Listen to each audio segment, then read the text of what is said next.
Hi, I'm Tom with Wilcraft. I want to cover the basic operation of one of our original Wilcrafts. This particular one is a 2011. I have the seats removed so that hopefully you can see the switch panel. On the switch panel under the seat is the lift system. There's a switch for the front lift and a switch for the rear lift.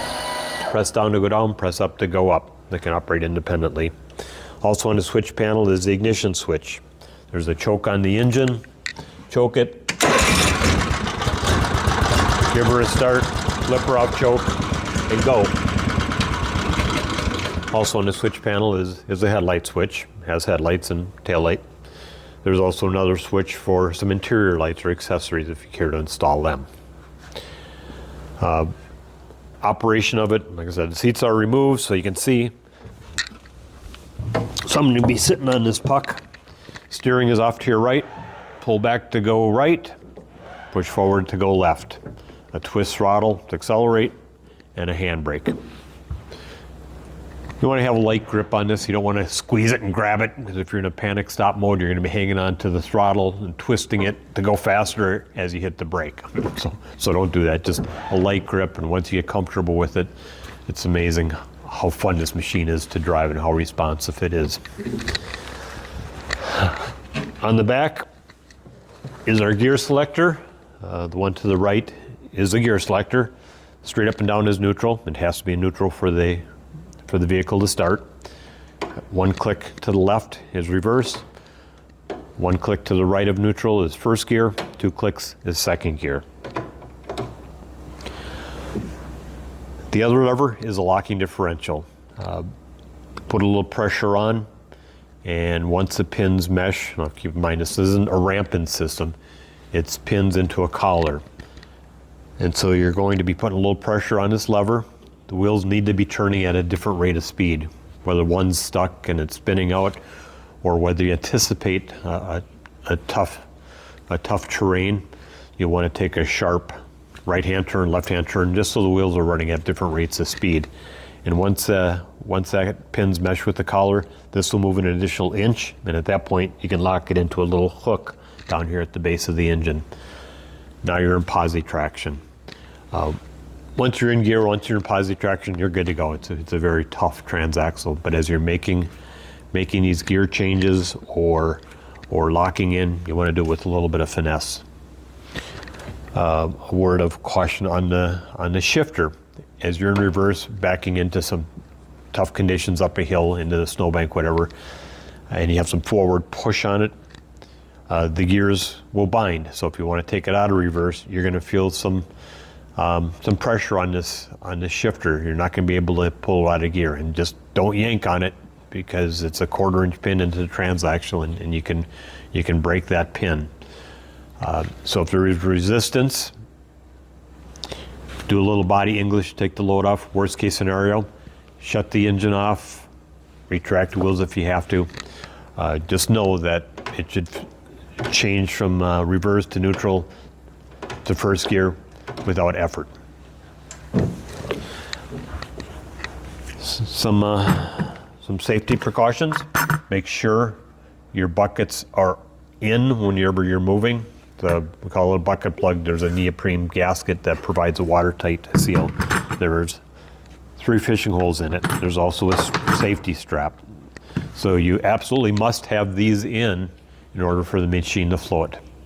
There's also a drain plug underneath the center of the seat that'll allow you to take any water out of the body should it come in, or whether you're washing it at the end of the season. Drop the back end, pull the plug, drain it out, wipe it out. On the lake, or I should say, as you're pulling it off the trailer, getting onto the lake, elevate it all the way up so you got some ground clearance. But once you're on the lake, bring the machine halfway down. That does 3 things for you. First of all, it allows you to set up so much faster. Instead of going all the way up, all the way down each time you want to set up, you're at that halfway point. You're high enough that you can drill through the body and the slush stays underneath, and then just drop the body that additional 2 inches to come in contact with the slush. Secondly, if you happen to break through, especially sideways, it's a lot less of a pitch dropping in at 5 inches versus dropping in at 12. And then thirdly, a little self-preservation of the machine.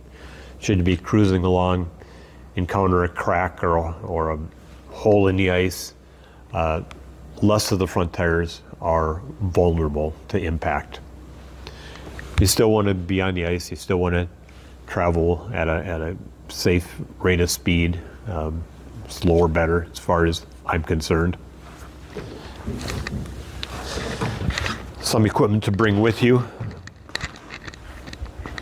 when you're heading onto the ice, especially in questionable situations. You want to push pull, or if you want to fabricate a hook onto the end or have both available, that's a great thing to do. You also need a spud bar. Should you break through, the back end that is, you need to chisel the front end in so you're fully floating so you can counterbalance to get back onto the ice. You'll not get back onto the ice if the front end is up on the ice and the back end is in, unless you have somebody winch you that way. But if you want to self-extract, the machine's got to be fully floating. You're going to need to lock in a differential. You're going to put it in reverse.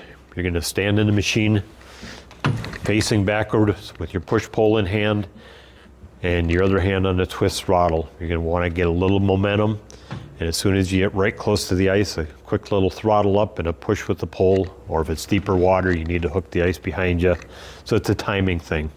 The machine is fully capable, but there is indeed a technique to do so. Your enclosure pops up in one motion.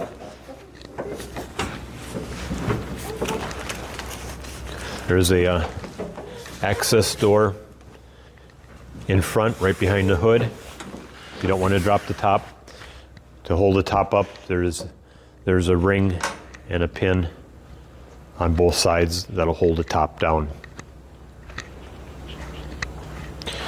You want to run your tires, your rear tires, at about 3 psi. They're soft, they concave on the snow and the slush. They'll give you far more traction than if you're going to be running at higher pressure tires.